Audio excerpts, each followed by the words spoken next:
So good morning guys. तो चलिए start करते हैं आज के यानी कि 4 सितंबर के इंपॉर्टेंट करंट अफेयर्स को। और आज का सेशन मोस्ट इंपॉर्टेंट है। मतलब यूं समझो कि हर एक प्रश्न आपका हीरा प्रश्न है, डायमंड क्वेश्चन। तो देखो इस प्रश्न में आपसे क्या पूछ रहे हैं। अभी हाल ही में पियरे, फेरेंक और एनी को किस क्षेत्र में नोबेल पुरस्कार के लिए चुना गया? तो आंसर होगा फिजिक्स। भैया नोबेल पुरस्कार की शुरुआत हो चुकी है अब, और आज फिजिक्स के लिए 3 वैज्ञानिकों को चुना गया है। पहले उनके नाम जान लो। उनके नाम है पियरे एगोस्टिनी, फेरेंक क्रॉस और एनी एल हुइलियर। और उन्हें ये पुरस्कार उनके प्रायोगिक तरीकों, जो पदार्थों में इलेक्ट्रोडायनेमिक्स के अध्ययन के लिए प्रकाश के एटो सेकेंड पल्स उत्पन्न करते हैं, उसके लिए दिया जा रहा है। या ऐसे आप यूं भी कह सकते हो कि विभाजित सेकंड के सबसे छोटे हिस्से में परमाणुओं को देखने के लिए इन तीनों वैज्ञानिकों को इस पुरस्कार के लिए चुना गया है। अच्छा, यहां पे एक शब्द मुझे इंपॉर्टेंट लगा, एटो सेकंड। एटो सेकंड हो सकता है एग्जामिनर पूछ ले, भैया एटो सेकंड से आप क्या समझते हो? तो ये समय की सबसे छोटी यूनिट बताई गई है। इसकी अगर वैल्यू पूछोगे या एग्जाम में आपसे वैल्यू पूछ ले तो 10 की पावर -18 सेकंड इसकी वैल्यू होती है। मतलब एक एटो सेकंड बराबर 10 की पावर -18 सेकंड। अच्छा, एक प्रश्न मैं आपसे पूछता हूं कि एकमात्र ऐसे व्यक्ति का नाम बताओ जिन्हें 2 बार फिजिक्स का नोबेल पुरस्कार मिला है। तो आंसर होगा जॉन बार्डीन। 1956 और 1972 में इनको मिला था। और इससे पहले हमने केमिस्ट्री का भी मिल चुका है। किससे मिला? कैटलिन कारिको और ड्रू वीसमैन को। अब ये तो करंट अफेयर्स की बात कर ली, और मैंने आपको बताया जब भी नोबेल पुरस्कार वाला प्रश्न हम पढ़ेंगे, क्योंकि 6 फील्ड में दिया जाता है तो 6 बार तो कम से कम पढ़ेंगे, तो इससे संबंधित जो बेसिक प्रश्न होते हैं ना, वो मैं आपको बार बार रिवाइज कराऊंगा, ताकि 6 बार में तो ये आपको आराम से याद ही हो जाए। आज दूसरी बार पढ़ रहे हैं तो ध्यान से सुनना। पहली बात, ये जो नोबेल पुरस्कार है किसकी याद में दिया जाता है? तो स्वीडिश वैज्ञानिक थे अल्फ्रेड नोबेल, उनकी याद में। उन्होंने ही डायनामाइट की खोज की थी, ये भी याद रखना। पहली बार कब दिया गया था? 1901 में दिया गया था। कितने सेक्टर में, क्षेत्रों में दिया जाता है? 6 क्षेत्रों में दिया जाता है। कौन कौन से 6 sector? Medicine, physics, chemistry, literature, economics और पीस। लेकिन शुरुआत में ये केवल 5 क्षेत्रों में दिया जाता था।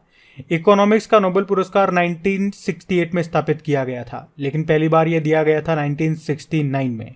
एक प्रश्न ये बन सकता है कि कौन सा नोबेल पुरस्कार है जो स्वीडन में नहीं बल्कि नॉर्वे में दिया जाता है? तो शांति का, पीस का। बाकी सारे स्वीडन में दिए जाते हैं, ये भी याद रखना। और भारत के पहले व्यक्ति कौन थे जिन्हें नोबेल पुरस्कार मिला था? रविंद्रनाथ टैगोर जी थे। 1913 में मिला था साहित्य का गीतांजलि के लिए। और सबसे आखिरी किस भारतीय को मिला? अभिजीत बनर्जी को मिला 2019 में इकोनॉमिक्स का। एक प्रश्न ये पूछा जा सकता है, सबसे कम उम्र के व्यक्ति कौन है जिन्हें नोबेल पुरस्कार मिला? तो मलाला यूसुफजई हैं। 17 साल की उम्र में उनको मिला था शांति का।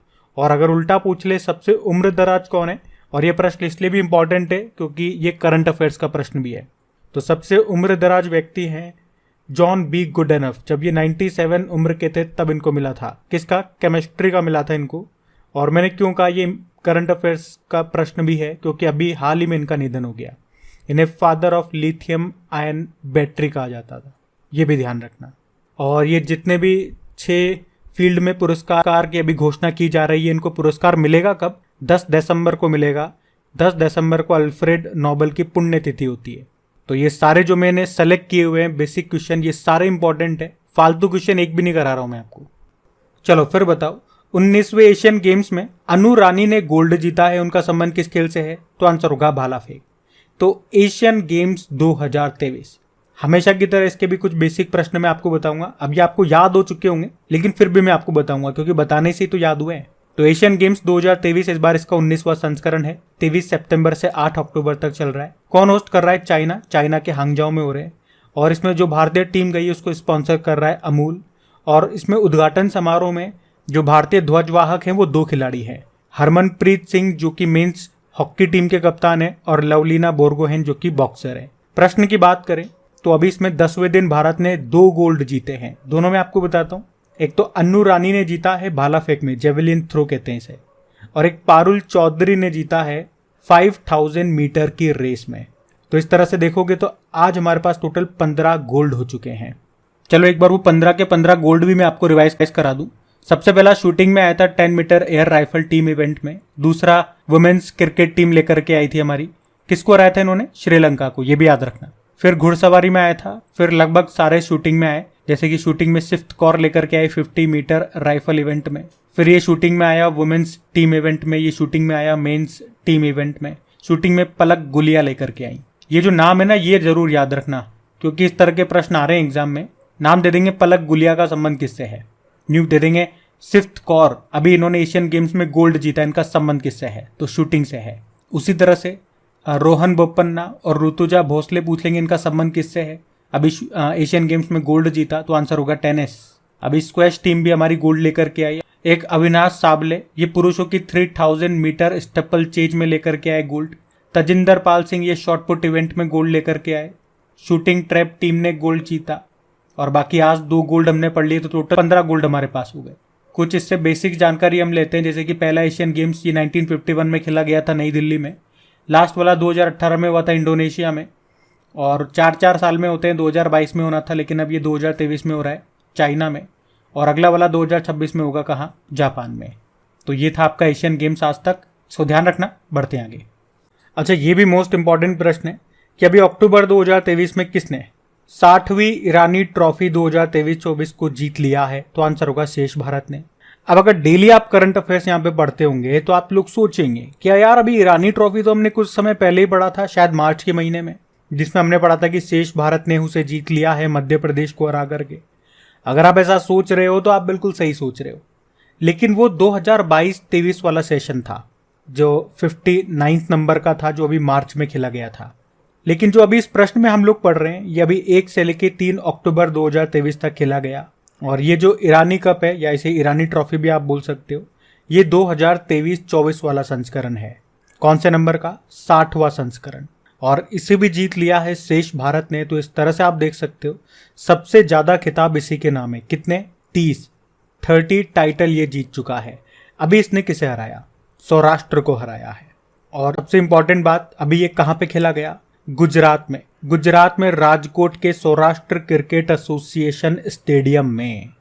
अभी आप वो आरएस वाला जो पेपर देखेंगे, वहाँ पे एक प्रश्न कोई प्रश्न था, फुटबॉल वाला कोई प्रश्न था, उसमें पूछा था कि ये किस स्टेडियम पे खेला गया, शायद फुटबॉल वाला ही था या जो भी था, आप देखना उसको। वो स्टेडियम का नाम आपसे पूछा था कि वो किस स्टेडियम में खेला गया, और वो प्रश्न हमने कराया हुआ भी था।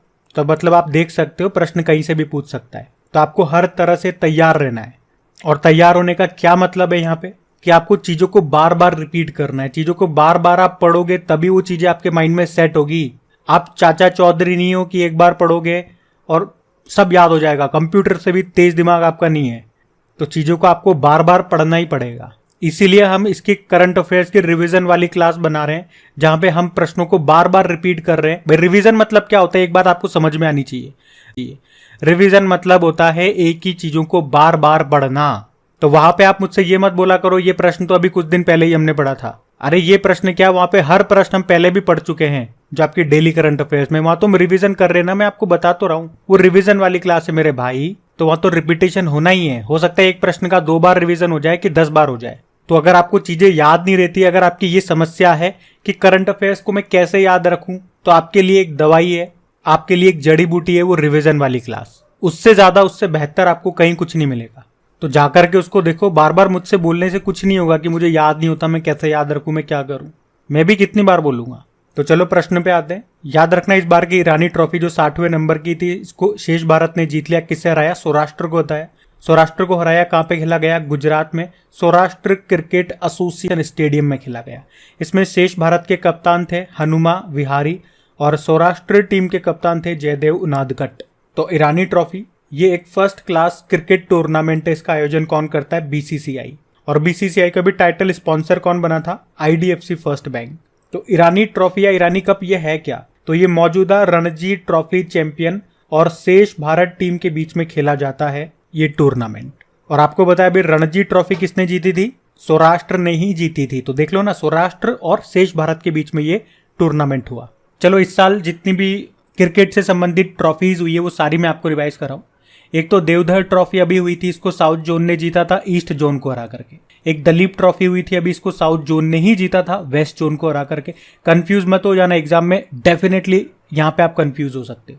अगर उसने पूछ लिया ना उप विजेता कौन था, तो गड़बड़ नहीं हो जाए, ये ध्यान रखना। रणजी ट्रॉफी, जैसा कि हमने देखा अभी सौराष्ट्र ने इसको जीता बंगाल को हरा करके। 59 नंबर की जो अभी ईरानी ट्रॉफी हुई थी उसको शेष भारत ने जीता था एमपी को हरा करके, और अभी 60वीं हमने देखा शेष भारत ने जीता सौराष्ट्र को हरा करके। तो इन सब ट्रॉफीज का संबंध क्रिकेट से है। बाकी जो ये दो है ये फुटबॉल से संबंधित है। संतोष ट्रॉफी कर्नाटक ने जीता मेघालय को हरा के, और डूरंड कप जो भी कोलकाता में हुआ था मोहन बागान ने जीता ईस्ट बंगाल को हरा करके। तो ये ध्यान रखना, सारे इंपॉर्टेंट है पॉइंट्स। बढ़ते हैं आगे। फिर बताइए, अभी अक्टूबर 2023 में भारत और किस देश के बीच संप्रीति अभ्यास का आयोजन किया गया? तो आंसर होगा बांग्लादेश। ये है संप्रीति एक्सरसाइज, भारत और बांग्लादेश के बीच में होती है। इस बार ये इसका 11वां संस्करण है, और हुआ कहाँ पे? मेघालय में, मेघालय के उमरोई में ये हुआ। ये 3 पॉइंट आपको याद रखने हैं, किसके बीच, कौन सा संस्करण और कहाँ पे हुआ। अब यहाँ पे मैं आपका तगड़ा रिवीजन करवाने वाला हूँ। 2023 के जितने भी इंपॉर्टेंट आपके मिलिट्री एक्सरसाइज आपने करंट अफेयर्स में पढ़े हैं, मैं आपको रिवाइज कराऊंगा। और हमारे रिवीजन की एक खास बात ये रहती है कि जिस फॉर्मेट में मैं आपको रिवाइज कराता हूँ वो फॉर्मेट में चेंज नहीं करता हूँ, ताकि अगर पहली बार आप इसको देख रहे हो तो 1-2 बार आपको दिक्कत आएगी, लेकिन जब बार बार आप उसे देखोगे तो आप देखोगे कि मैं फॉर्मेट चेंज नहीं कर रहा हूँ, तो आपको वो चीजें रटने लगेगी, वो याद होने लगेगी। तो मेरे साथ साथ मेरी सीक्वेंस में आप मेरी लय के साथ बोलने लगोगे। इसका सबसे अच्छा एग्जाम्पल है स्कूल में जो हमारी प्रेयर हुआ करती थी, याद आई वो प्रेयर सब कैसे एक ही लय में बोलते थे? हमको मन की शक्ति देना, मन विजयी करे। ये लय चलती थी, मजा आता था बोलने में। भाई हम तो हिंदी मीडियम वाले से थे, हमारे तो यही चलती थी। तो ये लय ही आपको बनानी है। ये धीरे धीरे आएगी, एकदम से नहीं आएगी, लेकिन बोलना स्टार्ट करो तब आएगी। जैसे पहले बांग्लादेश की स्टैटिक देखते हैं। इसकी कैपिटल होती है ढाका, करेंसी है टका। प्रेसिडेंट अभी नए बने थे, याद रखना, मोहम्मद शाहबुद्दीन नाम है। प्रधानमंत्री हैं शेख हसीना। वैसे बांग्लादेश के साथ 2 एक्सरसाइज और याद रखना, एक बोंगो सागर एक्सरसाइज भी हम करते हैं, एक कॉर्पेट नाम की एक्सरसाइज भी हमने की है।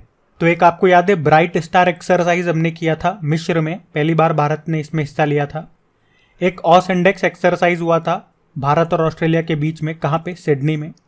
सी सेट नाम का एक्सरसाइज हुआ था। सी सेट मतलब होता है south east Asia corporation training, और कहाँ पे हुआ था? सिंगापुर में। भारत ने इसमें पहली बार हिस्सा लिया। और तरंग शक्ति एक्सरसाइज, इसका आयोजन इंडियन एयरफोर्स करेगा, लेकिन अगले साल 2024 में, जिसमें लगभग 12 देश पार्टिसिपेट करेंगे। जायद तलवार एक्सरसाइज भारत और यूनाइटेड अरब अमीरात के बीच में हुआ, दुबई में हुआ। पैसेज एक्सरसाइज ये भारत और सऊदी अरब के बीच में हुआ, कहाँ? सऊदी अरब के जेद। एक टेलिस्मैन सेबर एक्सरसाइज ये ऑस्ट्रेलिया में हुआ। इसमें भारत पर्यवेक्षक देश, ऑब्जर्वर कंट्री था। वैसे भी ऑस्ट्रेलिया में मालाबार एक्सरसाइज भी हुआ था, पहली बार हुआ ये मालाबार एक्सरसाइज ऑस्ट्रेलिया में, जो क्वाड देशों के बीच में होता है। क्वाड में 4 देश होते हैं, ऑस्ट्रेलिया, भारत, जापान और यूएसए। अभी कोमोडो एक्सरसाइज ये इंडोनेशिया में हुआ था, जिसमें भारत ने हिस्सा लिया। अभी जापान के साथ हमने जिमेक्स नाम का एक्सरसाइज किया था, कहाँ पे? विशाखापत्तनम में। इस साल वैसे जापान के साथ 2 और एक्सरसाइज हमने किए थे, एक का नाम है वीर गार्जन और दूसरे का नाम है धर्मा गार्जन, दोनों हमने जापान में ही किए थे। अभी सेल्वेक्स एक्सरसाइज हमने अमेरिका के साथ किया, कहाँ पे? कोच्चि केरल में। और नोमैडिक एलिफेंट एक्सरसाइज हमने मंगोलिया के साथ में किया, मंगोलिया की कैपिटल उलानबतर में। और अल मोहद अल हिंदी एक्सरसाइज ये भारत और सऊदी अरब के बीच में हुआ, सऊदी अरब में ही। एक था मिलिट्री एक्सरसाइज या एक्वेरिन एक्सरसाइज, ये हमने मालदीव के साथ किए थे, ये याद रखना। और समुद्र शक्ति एक्सरसाइज हमने किया इंडोनेशिया के साथ में, कहाँ पे? बाटम इंडोनेशिया में। अभी सागर कवच एक्सरसाइज ये भारतीय तटरक्षक बल ने इसका आयोजन किया पश्चिम बंगाल में। अजय वॉरियर एक्सरसाइज ये भारत और यूके के बीच में हुआ, कहाँ पे? यूके में ही। और यूके के साथ हमने कोंकण एक्सरसाइज भी किया अरब सागर में। कोप इंडिया एक्सरसाइज ये हमने अमेरिका के साथ में किया पश्चिम बंगाल में। और बोल्ड कुरुक्षेत्र एक्सरसाइज हमने सिंगापुर के साथ किया राजस्थान में। फ्रिंजेक्स एक्सरसाइज हमने फ्रांस के साथ किया अभी केरल के तिरुवनंतपुरम में। और एफ इंडेक्स एक्सरसाइज ये भारत और 20 अफ्रीकी देशों के बीच में हुआ, कहाँ पे? पुणे के ऑन द सैन्य स्टेशन में। ये प्रश्न एग्जाम में पूछा गया था, ये एक्सरसाइज का नाम दिया और पूछा था कहाँ पे हुआ, याद रखना इसे।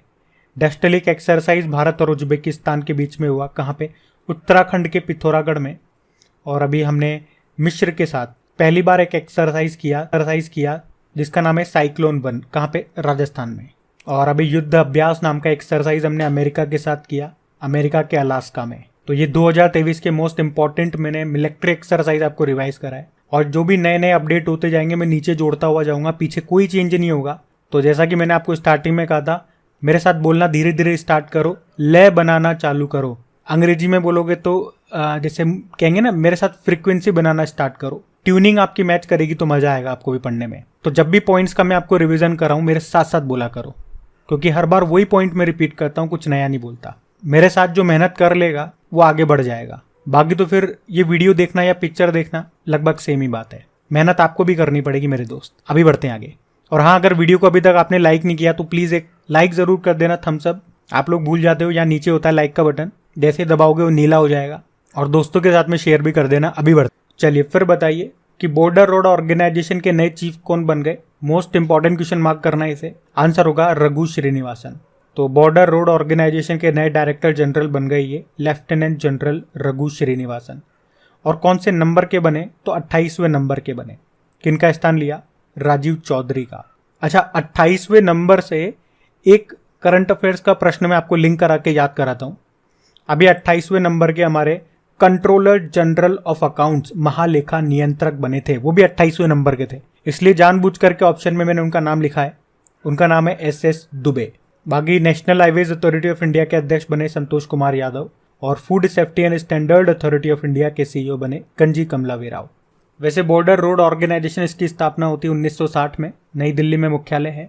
और ये किस मंत्रालय के अंतर्गत आता है, तो रोड समझ के इसे राजमार्ग मंत्रालय मत कर देना, जिसके मंत्री नितिन गडकरी जी हैं। ये रक्षा मंत्रालय के अंतर्गत आता है, जिसके मंत्री राजनाथ सिंह हैं।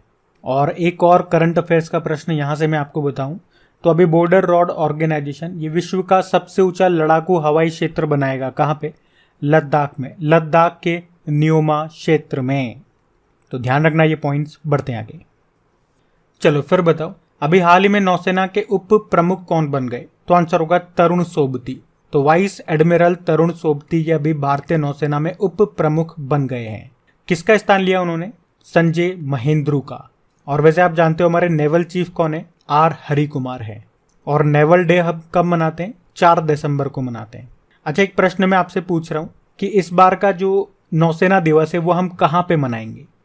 इसका प्रश्न अभी थोड़ी सी देर में मैं आपको देता हूं, लेकिन अगर आपको आता है तो आप पहले देने की कोशिश करो, जब तक मैं आपको ऑप्शन रिवाइज करा दूं। कि अभी सीबीआई के डायरेक्टर बने थे प्रवीण सूद, और कंपटीशन कमीशन ऑफ इंडिया, भारतीय प्रतिस्पर्धा आयोग के अध्यक्ष बने रवनीत कौर, और फिक्की के महासचिव सेक्रेटरी जनरल बने शैलेश पाठक। अब जो मैंने प्रश्न आपसे पूछा उसका उत्तर मैं आपको कर देता हूँ। तो आपसे प्रश्न पूछा कि इस बार हम नौसेना दिवस कहाँ पे मनाएंगे 2023 में, तो ये हमने करंट अफेयर्स में पढ़ा था, महाराष्ट्र के सिंधु दुर्ग किले में मनाएंगे। और जब ये प्रश्न मैंने आपको बताया तो इसके साथ मैंने 2 और प्रश्न एक्स्ट्रा में आपको बताए थे कि वायुसेना दिवस ये हम 8 अक्टूबर को मनाते हैं, और इस बार हम मनाएंगे इसे प्रयागराज यूपी में। और 2023 में जो भारतीय सेना दिवस मनाया गया था वो बंगलुरु कर्नाटक में मनाया गया था। ध्यान रखना ये भी। बढ़ते हैं आगे। फिर बताइए, अक्टूबर 2023 में south Asian football federation under 19 championship में भारत किसे हराकर विजेता रहा, तो आंसर होगा पाकिस्तान को। मैंने यूं नहीं पूछा कौन जीता, मैंने पूछा भारत ने किसे हराया। तो इस तरह के ट्विस्ट करके एग्जाम में प्रश्न पूछे जाते हैं, तो इसका तो आंसर होगा पाकिस्तान। तो यहाँ पे हमने बात करी किसकी, south Asian football federation under 19 championship 2023 की। लेकिन ये भी याद रखना ये हुआ कहाँ पे, नेपाल में हुआ, नेपाल की कैपिटल काठमांडू में। अभी 21 सितंबर से लेकर 30 सितंबर 2023 तक ये हुआ। इसे भारत ने जीता। भारत ने 8वीं बार ये खिताब जीता है, और इसमें उप विजेता रहा पाकिस्तान। आपको याद होगा इसी तरह का एक प्रश्न हमने पढ़ा था, चलो वो अभी मैं आपको रिवाइज कराता ही हूँ। और वही नहीं, एक काम करता हूँ कि 2023 में फुटबॉल से संबंधित जो भी इंपॉर्टेंट प्रश्न आपने पढ़े आपके करंट अफेयर्स में, वो सारे यहाँ पे एक साथ मैं आपको रिवाइज कराऊंगा। पूरी फुटबॉल का सुपड़ा साफ करेंगे, तो ध्यान से सुनना। जैसे अभी 132वां डूरंड कप हुआ था कोलकाता में, इसको मोहन बागान ने जीता ईस्ट बंगाल को हरा के। 76 नंबर की संतोष ट्रॉफी हुई थी, इसको कर्नाटक ने जीता मेघालय को हरा के। ये भी याद रखना, डूरंड कप का संबंध किससे है, संतोष ट्रॉफी का संबंध किससे है, फुटबॉल से। और फिर इंटर कॉन्टिनेंटल फुटबॉल कप का आयोजन ये हुआ था भुवनेश्वर में, भारत में हुआ था, इसको भारत ने जीता अभी लेबनान को हरा के। और 2023 में जो फीफा अंडर 20 वर्ल्ड कप हुआ था अर्जेंटीना में, उसको उरुग्वे ने जीता इटली को हरा के। 2023 में फीफा महिला विश्व कप हुआ था ऑस्ट्रेलिया और न्यूजीलैंड में, जिसका शुभंकर यानी कि मैस्कॉट था तजुनी, जो रिप्रेजेंट करता है पेंगुइन को। इसको स्पेन ने जीता इंग्लैंड को हरा के। फीफा मेंस वर्ल्ड कप 2022 ये दिसंबर में हुआ था, 22वां संस्करण था, कतर में हुआ था। शुभंकर इसका है मैस्कॉट है लाइव। अर्जेंटीना ने जीत लिया, फ्रांस को हराया। और गोल्डन बॉल अवार्ड मिला लियोनल मेसी को, बूट अवार्ड मिला किलियन एम्बाप्पे और ग्लव अवार्ड मिला एमिलियानो मार्टिनेज को। और अभी 2023 में FIFA under 17 mains world cup ये होंगे कहाँ पे? इंडोनेशिया में। और अभी south Asian football federation under 16 championship हुआ था, अभी वो भूटान में हुआ था, उसको भी भारत ने जीता था बांग्लादेश को हरा के। ये अभी हमने पढ़ लिया अंडर 19 वाला नेपाल में हुआ, भारत ने जीत लिया पाकिस्तान को हरा कर। और इसी तरह से मैं अभी आपको बता रहा था जो कि south Asian football federation championship ये सीनियर लेवल की है।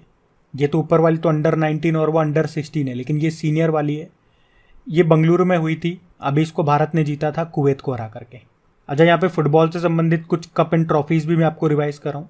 तो देखो, पहले तो ये याद रखना फुटबॉल टीम में कितने प्लेयर होते हैं? 11 होते हैं। तो रोवर्स कप हो गया, Santosh trophy, Subroto cup, Durand cup, Ashutosh cup, Merdeka cup, इन सब का संबंध फुटबॉल से है। फीफा की भी बात कर लें, फीफा स्थापना होती है 1904 में, हेडक्वार्टर ज्यूरिख स्विट्जरलैंड में है, प्रेसिडेंट है ज्ञानी इन्फिनिटो। अब इनका कार्यकाल भी बढ़ गया तो इनाम भी न्यूज में था। तो ये सारे फुटबॉल से संबंधित प्रश्न मैंने आपको यहाँ पर रिवाइज करा, इनको ध्यान रखना। बढ़ते आगे। फिर बताइए, हाल ही में विश्व प्रकृति दिवस कब मनाया गया? तो आंसर होगा 3 अक्टूबर को। तो हर साल 3 अक्टूबर को वर्ल्ड नेचर डे के रूप में मनाया जाता है। तो ये दिन जलवायु परिवर्तन के कारण हमारे पर्यावरण के सामने आने वाली चुनौतियों के बारे में जागरूकता बढ़ाने के लिए ये दिन मनाते हैं हम 3 अक्टूबर को। लेकिन इसी से संबंधित एक और आपका डे होता है, विश्व प्रकृति संरक्षण दिवस, वर्ल्ड नेचर कंजर्वेशन डे। वो 28 जुलाई को होता है। देखो कितना एक शब्द का फर्क है, आपका प्रश्न चेंज हो गया। विश्व प्रकृति दिवस तो 3 अक्टूबर, लेकिन विश्व प्रकृति संरक्षण दिवस तो आंसर होगा 28 जुलाई। और अब देख लो, जैसे जैसे अक्टूबर में हम आगे बढ़ते जा रहे हैं, डेज आपके बढ़ते जा रहे हैं, तो शुरुआत से ध्यान रखना। जैसे 1 अक्टूबर को अंतर्राष्ट्रीय वृद्धजन दिवस मनाया, 2 अक्टूबर को विश्व आवास दिवस था, और 2 अक्टूबर को आपने अंतर्राष्ट्रीय अहिंसा दिवस और स्वच्छ भारत दिवस भी मनाया, और 3 अक्टूबर को अब विश्व प्रकृति दिवस मना रहे हो। ध्यान रखना, ये बढ़ते हैं आगे। चलो फिर बताओ, अभी हाल ही में मालदीव के राष्ट्रपति कौन बन गए? तो आंसर होगा मोहम्मद मुइज्जू। तो मालदीव में अभी राष्ट्रपति चुनाव हुए और उसमें विजेता रहे प्रोग्रेसिव पार्टी ऑफ मालदीव के मोहम्मद मुइज्जू। तो याद रखना, ये जुजू जो है मालदीव के नए प्रेसिडेंट बन गए हैं, मोहम्मद मुइज्जू। और आपको बताऊं, इनके प्रेसिडेंट बनने से भारत को नुकसान है, क्योंकि ये चाइना के ज़्यादा करीब है। मालदीव की बात करें तो कैपिटल इसकी माले है, करेंसी है रुपया। और मालदीव के साथ हम कौन कौन सी एक्सरसाइज करते हैं?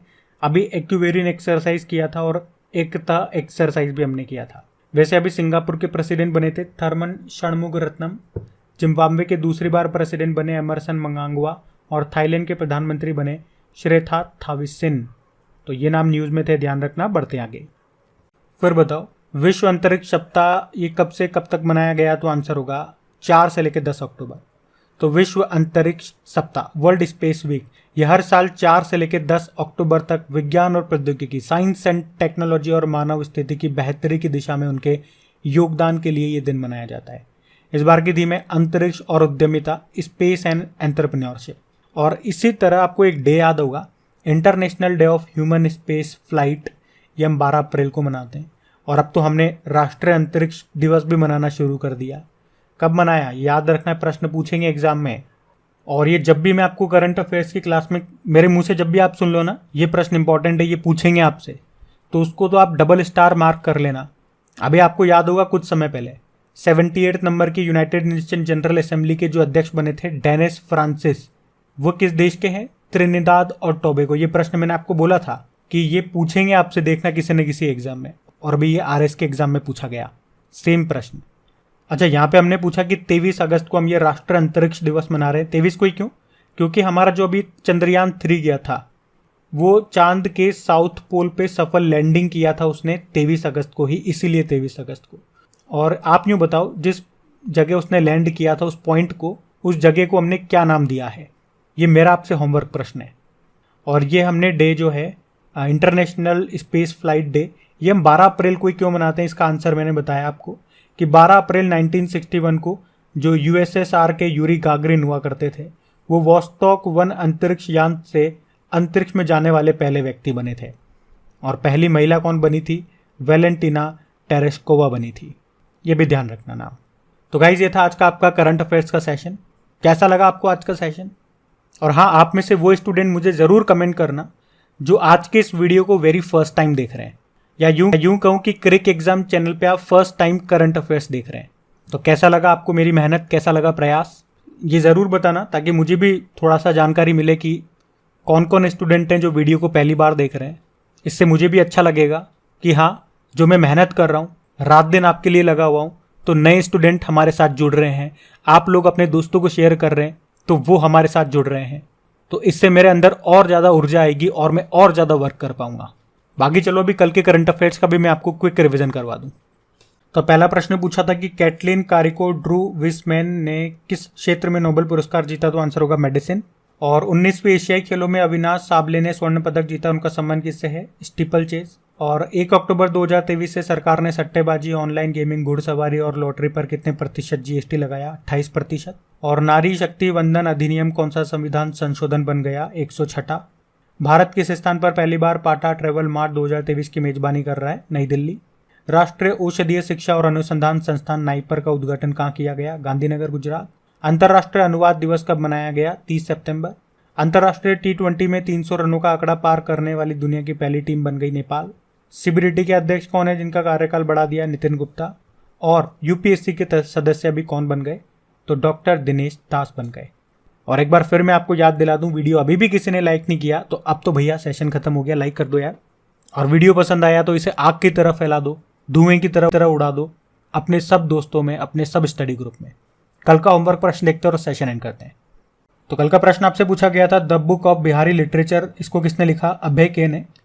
और वैसे कल का प्रश्न मैं जानता हूँ आपको दिख नहीं पाया होगा, क्योंकि लास्ट में जो वीडियोस की स्लाइड आ जाती है तो मैं हटाना भूल गया। लेकिन जब मेरी लास्ट में आवाज़ खत्म हो जाती है ना, उसके बाद में रखता हूँ मैं 5-6 सेकंड के लिए, तो वहाँ पे आपको दिखेगा।